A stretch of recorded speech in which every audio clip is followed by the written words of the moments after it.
Welcome friends, मेरे channel quick smart tips में आप सभी लोगों का बहुत बहुत स्वागत है। आई होप आप सभी लोग बहुत अच्छे होंगे।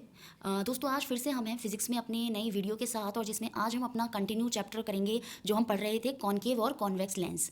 जैसा कि हमने प्रीवियस वीडियो में पढ़ लिया था कि कॉन्वेक्स लेंस के द्वारा किस तरह के प्रतिबिंब या किस तरह की इमेज बनती है। ठीक है दोस्तों, तो आज की क्लास में हम पढ़ेंगे कि कॉनकेव लेंस द्वारा बनाई गई छवियों के प्रकार। अभी हम कॉन्वेक्स द्वारा पढ़ रहे थे, अब हम पढ़ेंगे कॉनकेव, जिसे हम हिंदी में बोलते हैं अवतल लेंस। तो image formed by a concave lens, कि कॉनकेव लेंस को जब हम रखेंगे, कोई वस्तु है सामने आपके रखी है और सपोज आप ये कोई वस्तु है और यहाँ कॉनकेव लेंस है, कॉनकेव लेंस से वो जब वस्तु का प्रकाश आता है उससे टकराने के बाद किस तरह की इमेज बनेगी, वही हम देखेंगे इस वाले लेक्चर में। तो ऐसी स्थिति में कॉन्वेक्स में क्या होता था, 6 प्रकार की स्थितियां बनती थी, क्योंकि वहाँ पर इमेज क्या होती थी, जो प्रकाश की किरण आई थी वो कन्वर्ज हो जाती थी, मतलब एक बिंदु पर मिल जाती थी। अब देखिए दोस्तों, इससे क्वेश्चन ये भी पूछा जा सकता है कि जब हम कॉनकेव लेंस में, इसकी बात कर रही हूँ अवतल लेंस की, जो इस तरह का होता है ये हमारा अवतल लेंस, जब अवतल लेंस से प्रकाश की किरणें टकराती हैं तो क्या वो कागज को जला सकती हैं? नहीं दोस्तों, वो कागज को नहीं जला सकती, क्योंकि वो एक बिंदु पर नहीं मिलती, जबकि अलग अलग चली जाती हैं। जबकि कॉन्वेक्स लेंस में, जो ये वाला कॉन्वेक्स लेंस था, उसमें जो लाइन थी वो एक बिंदु पर आकर मिलती हैं, जिससे क्या होता है, वो कागज को जला देती हैं। तो क्वेश्चन पूछा जा सकता है, कौन से लेंस से कागज जलाया जा सकता है? कॉन्वेक्स लेंस, क्योंकि वो किरणों को कन्वर्ज कर देता है। और जो लेंस अभी हम पढ़ रहे हैं कॉन्वेक्स के विपरीत कॉनकेव, उसमें जो है किरण वो डाइवर्ज हो जाती है, दूर दूर चली जाती है। ठीक है दोस्तों, तो कैसी स्थिति होगी? पहली स्थिति होगी इसमें, जब वस्तु अनंत पर हो, मतलब जब कोई वस्तु है, ऑब्जेक्ट है, वो इन्फिनिटी पे है, मतलब अनंत पर है, पता नहीं कहाँ है, इन्फिनिटी पर है, तो उस टाइम पर अगर कॉनकेव लेंस से अगर वो उस वस्तु की किरणें आके टकराएंगी तो किस तरह की इमेज या किस तरह की छवि बनेगी, वो हम देखेंगे दोस्तों।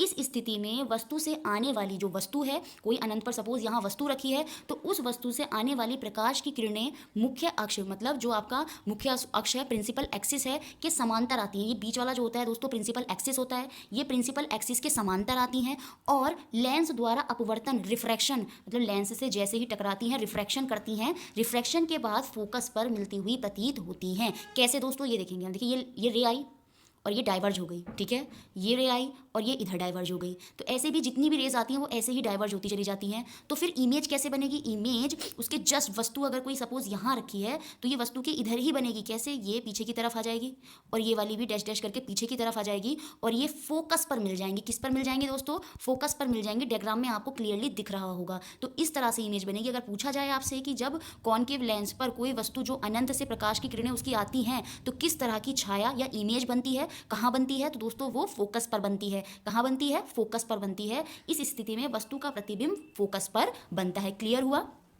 अब जो प्रतिबिंब बना है, जो इमेज बनी है, वो कैसी बनेगी दोस्तों? जो इमेज बनी है उसी तरफ बनती है जिस तरफ वस्तु स्थित होती है। जिस तरफ आपका ऑब्जेक्ट था, जो इमेज बनेगा, जो प्रतिबिंब बनेगा, वो भी उसी तरफ बनेगा। अगर ऑब्जेक्ट यहाँ था तो जो इमेज प्रतिबिंब बनेगा वो भी यहीं होगा, ठीक है, मतलब उसी की तरफ होगा। अतः वस्तु से छोटा और आभासी बनता है, virtual and erect and highly diminished होता है।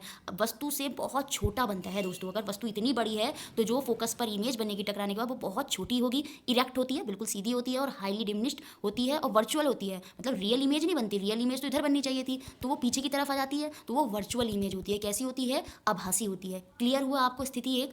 अब हम देखेंगे स्थिति नंबर 2, जब वस्तु अनंत तथा फोकस के मध्य हो। कहने का मतलब इन्फिनिटीज के बाद, और यहाँ फोकस, ये वाला जो फोकस है, इन्फिनिटी से फोकस, पूरे फोकस, या फिर आप यहाँ भी ले सकते हैं ऑप्टिकल सेंटर से यहाँ पर कहीं भी हो, ठीक है, वस्तु इन्फिनिटी से ऑप्टिकल सेंटर से पीछे पीछे कहीं भी हो, तो किस प्रकार की प्रतिबिंब बनेगा या किस प्रकार की इमेज बनेगी। देखिए अभी क्या हो रहा था, जब हम कॉन्वेक्स लेंस में पढ़ रहे थे, उत्तल लेंस में पढ़ रहे थे, तो इमेज अलग अलग जगहों पर, जैसे हम इधर बढ़ते जा रहे थे तो इधर भी इमेज बढ़ती जा रही थी। यहाँ पर ऐसा नहीं होगा। यहाँ पर हर केस में एक ही स्थिति उत्पन्न होगी, वही स्थिति होगी हर केस में। अब देखिए कैसे, मैं एक कंडीशन ले लेती हूँ। सपोज अभी जो ऑब्जेक्ट है वो 2f2 और f2 के बीच में है, मतलब फोकस और फोकस के दुगने, जिसे हम 2f2 बोलते हैं या सेंटर ऑफ कर्वेचर बोलते हैं, उसके बीच में है। देखिए ये मैंने सारे आपको बता रखे हैं प्रीवियस वीडियो में, वो देखेंगे, उसके बाद देखेंगे तो बहुत क्लियर होगा। तो सपोज वस्तु 2f और f के बीच में है, ठीक है, तब किस तरह का प्रतिबिंब बनेगा। एक कंडीशन और दिखा दिया मैंने, जब वस्तु 2f पर है तब कैसा प्रतिबिंब बनेगा।